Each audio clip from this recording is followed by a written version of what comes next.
All right, welcome in.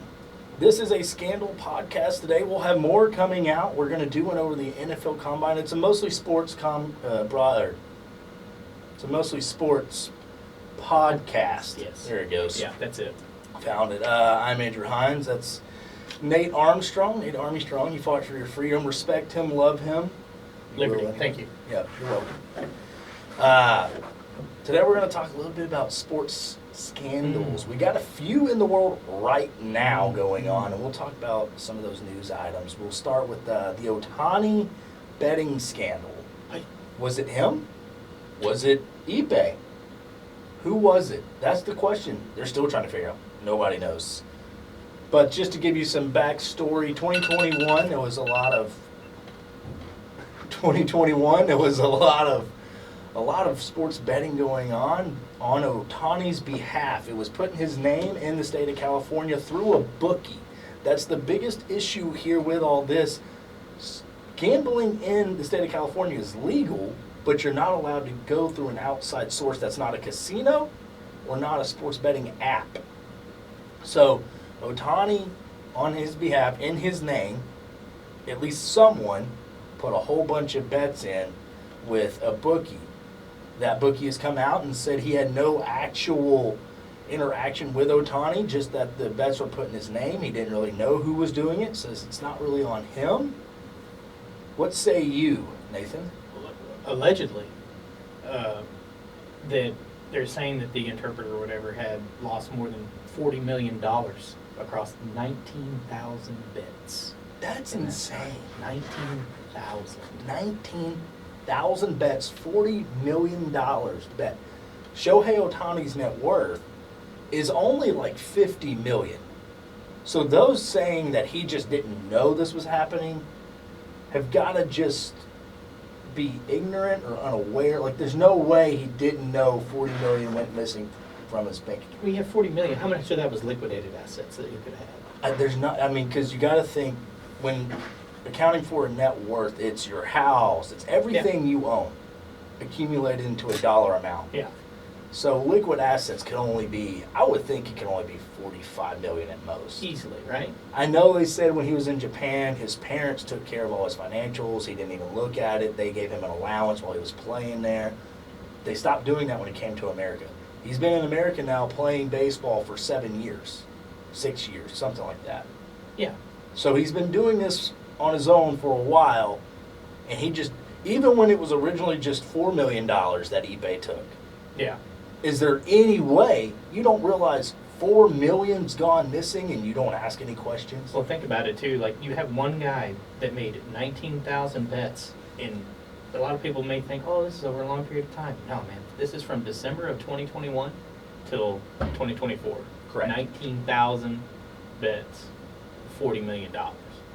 That doesn't raise red flags to anybody at all, especially somebody that's not from this country. And I'm not, here's the thing, I don't even care that they are betting. I think gambling should be legalized nationwide. I don't care, but it is illegal in California.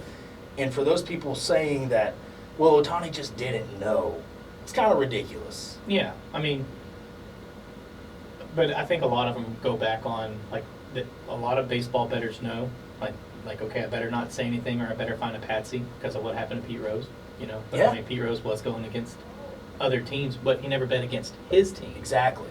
But, I mean, I think a lot of them are, like, gun-shy now of betting. So I mean, I'm not surprised that this may be on the flop side of Ohtani might be trying to do a cover himself. Well, okay, so here was my original thought on all of it.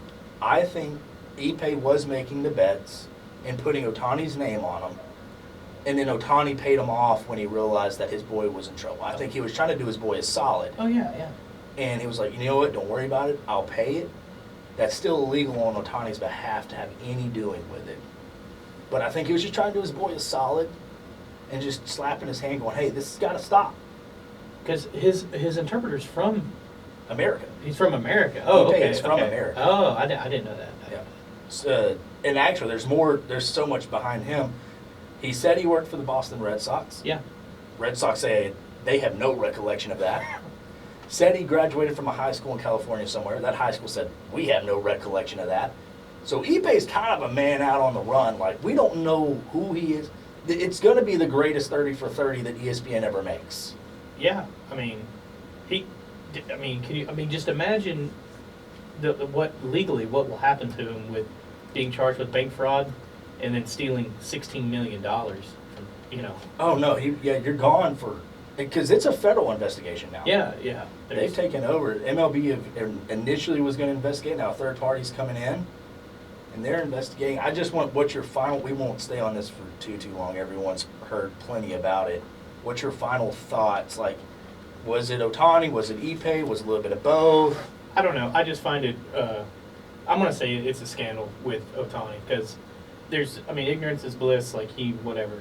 But you can't know. I mean, you got to know when you have that amount of money that leaves. You got to know if somebody's placing 19,000 sport bets, $40 million, like in 3 years. Like you got to know something. There's no way. Yeah. There's zero chance. I'm going scandal on that, man. Scandal. I don't think it. I think he knew the whole time. All right. We'll move on to the NFL world, where we will be talking about just a little teaser. We're going to talk a little bit about the NFL draft next week. That is happening starting next Thursday. Mm-hmm. One of the biggest drafts in Bears history, probably. And could possibly have one of the highest in record setting of offensive players taken in the first round. Yeah, I would imagine. Yeah. I mean, you're going to have O-linemen, quarterbacks, wide receivers. But we'll save that for next week. Let's move on to Rashee Rice. Oof. Driving a Bugatti in Dallas, Texas, 119 miles an hour, and causing hundreds of thousands of dollars in damages.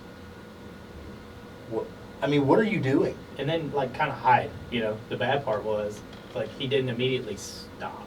And He just kept. one thing I forgot was he had an illegal amount of weed on him. Oh, I didn't know that. Yep. So he did. Yep, I think he had 6 to 8 grams. Jeez. That wasn't like a little amount. 119 miles an hour, Dallas freeway, causes an accident. They are now arresting him. He turned himself in. What say you?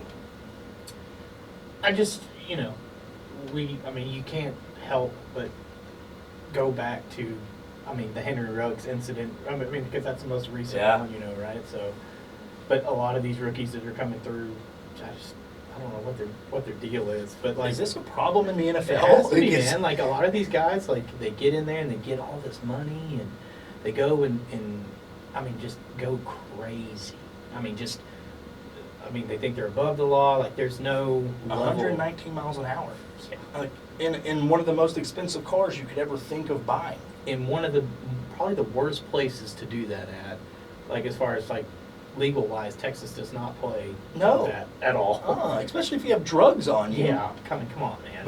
Yeah, they're saying he may not play in the NFL for years after this. I don't know if he'll actually serve any time. See, the only thing with this is nobody was killed, right? Yeah. But there were injuries. People got sent to the hospital. Ruggs killed. He killed 2 people, right? Henry Ruggs.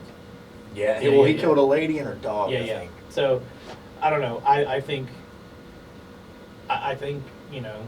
he's probably not going to play for some time. One of the people that got hurt, according to NBC Dallas Fort Worth 5 News, one of the people that got hurt was a 3-year-old. So that's not going to help his case. No, definitely not. There were 4 cars involved, 8 total people from ages 3 to 54. Not a good look. The only good thing that helped him out was the fact that he did go.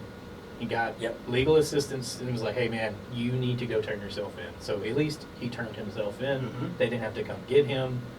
But still, though, man, I think he's not going to play for a couple of years. Probably. Yeah, which is huge for the Kansas City Chiefs. Yeah. Not to say any names, but the Houston Texans are on the come up. Now the Chiefs lose their best receiver. They're going to have to find that Kadarius Toney couldn't catch anything. Yeah, couldn't catch a cold. Couldn't. Yeah. So this is impactful in the NFL on the field too, not just off. Obviously off the field it's way worse. Yeah. The impact is, you're hurting 3-year-olds, 54-year-olds. If there were 2 cars, there were 2 cars involved in this wreck. Rashee Rice being the Bugatti going 119, and then his buddy, who goes by the last name of Knox. I can't find his first name. was driving 112 miles an hour. They collide. Rashid's car spins, hits other cars, causing other damage. What what can be going through your head that this is a good idea? Like, do you not because you're at minimum gonna get someone calling in on you. Yeah. I mean, but just imagine like coming off of a Super Bowl year, like, you know, he's high on the hog, like living life, young guy, probably hasn't really had a whole bunch of responsibility in his life because he's probably been a star everywhere he's been. So I think a lot of these young guys need some help in Yeah. the NFL. So It makes you think, does the NFL need to create an organization for this, helping young guys get like Jerry Jones did with Des Bryant, yeah, local hero here. We're in Nacogdoches, Texas, shooting this. He's from Lufkin. He went and got Des a money manager. He went and got Des someone that made sure he acted right Yeah. while he was there. So does the NFL just need to incorporate that, the NFLPA, altogether? yeah, there should be something, some level of resources or some level of training that these rookies have to go through so that they don't do these dumb things because they have no oversight. No, I mean, nobody, Zero. no They handlers. just come in. They Yeah. just come in wild, ready to go. Anyways, we'll be back next week. NFL draft coming up. We're going to talk all about it. Nate's excited for that one. It's Nate's area of expertise. We're just going to tease it a little bit, and then we'll be back next week.